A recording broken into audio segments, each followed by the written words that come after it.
Everyone, welcome and welcome back to my YouTube channel. तो अगर तुम क्लास 8 से क्लास 9 में जाने वाले हो तो ये वीडियो तुम्हारे लिए मस्ट वॉच है, क्योंकि क्लास 9 कोई मजाक नहीं है। और मैं डरा नहीं रही हूँ। एज ए सीनियर मुझे ज़्यादा टाइम हुआ नहीं, अभी मेरे 9 के फाइनल एक पेपर बाकी है देना, और मैं बस तुम्हें रियलिटी चेक दे रही हूँ। तो ये वीडियो पूरा लास्ट तक देखना, ज़्यादा लंबी होने वाली नहीं है। तो चलो वीडियो को स्टार्ट करते हैं। बड़ी बात मैं तुम्हें ये बताऊँ कि अगर तुम्हें ये लगता है ना कि क्लास 8 का ही अपग्रेड वर्जन क्लास 9 है, तो नहीं, ऐसा नहीं है। क्लास 9 पूरा गेम चेंजिंग है। लाइक तुम्हारे क्लास 8 का सिलेबस और क्लास 9 का सिलेबस बिल्कुल भी अलग होता है। एंड क्लास 9 में आते ही सडनली सिलेबस हेवी हो जाता है, और इसमें बिल्कुल भी रट्टा काम नहीं आएगा। लाइक अगर तुम 8 में कर लेते थे ना, तो 9th में तुमसे नहीं हो पाएगा। तो मैं यही बोलूँगी कि जितने भी कॉन्सेप्ट है सबको अच्छे से पढ़ो, अच्छे से समझो, डीप लर्निंग करो। यहाँ रोड लर्निंग नहीं चलती। एंड दूसरी चीज़, अगर तुम टॉपर नहीं, एक एवरेज स्टूडेंट हो और तुम्हें आदत नहीं है 2 आवर 3 आवर्स ऐसे डेली पढ़ने की, तो प्लीज़ डालो। सेल्फ स्टडी करना बहुत ज़रूरी हो जाता है क्लास 9 में आने के बाद, नहीं तो फिर हालत ख़राब हो जाती है एग्जाम टाइम में।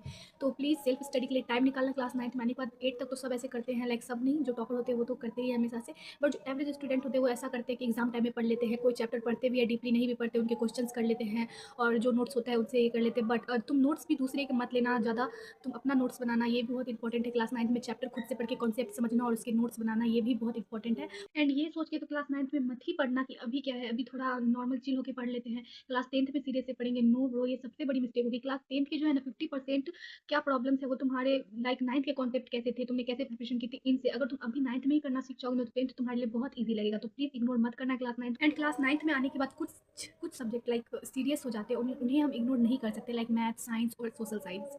साइंस में अगर बात करें तो फिजिक्स के थ्योरी प्लस न्यूमेरिकल्स, इन चीज़ों को तो बिल्कुल भी इग्नोर मत करना। और मैथ में क्वेश्चंस, मेरी मैथ बहुत खराब है क्योंकि मैं क्वेश्चंस को इग्नोर कर देती हूँ। अगर मुझसे नहीं बनता है तो मैं सोचती हूँ कि कोई नहीं, बाद में कर देंगे, और बाद में नहीं हो पाता। तो अगर कोई क्वेश्चन नहीं बन रहा तो उसको समझने की कोशिश करो, किसी वीडियो से, टीचर आ रहे तो उनसे पूछो। बट सबसे इंपॉर्टेंट चीज़ है सेल्फ स्टडी। अगर स्कूल कोचिंग, अगर ऑनलाइन बैच है तो लेक्चर्स के बाद या फिर ट्यूशन से आने के बाद, स्कूल से आने के बाद अप्रॉक्स तुम्हें 2 और 3 आवर्स तो पूरे एक दिन में सेल्फ स्टडी के लिए देना ही चाहिए। ये बहुत इंपॉर्टेंट है, क्योंकि अगर तुम सेल्फ स्टडी नहीं करोगे तो बहुत सारी चीज़ें हैं जो पीछे छूटते रहेंगे। And if I talk about notes, के नोट्स हमें बनाने चाहिए, नहीं बनाने चाहिए, क्या हम दोस्त के ले सकते हैं, टीचर के ले सकते हैं, और जो मिस्टेक हमें अवॉइड करनी चाहिए, प्लस बुक कौन सा चाहिए, एनसीईआरटी और रेफरेंस बुक चाहिए, क्वेश्चन प्रैक्टिस पीवाईक्यू करना चाहिए। अगर ये सारी वीडियोस भी चाहिए तो प्लीज़ प्लीज़ कमेंट में बता देना, मैं हर एक कमेंट का रिप्लाई करूँगी। एंड हर एक वीडियो जो आपको हेल्प करेगी मैं सारे बना के दूँगी। तो प्लीज़ कमेंट में बताना चाहिए, क्योंकि ये वीडियो ज़्यादा लंबी हो जाएगी। Okay bye, thanks for watching and make sure to subscribe my YouTube channel. Okay bye.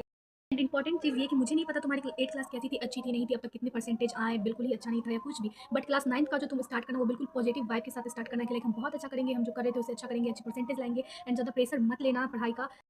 Best of luck my cookies for your class 9। Channel को सब्सक्राइब कर लेना, चैनल को सब्सक्राइब कर लेना। Okay bye.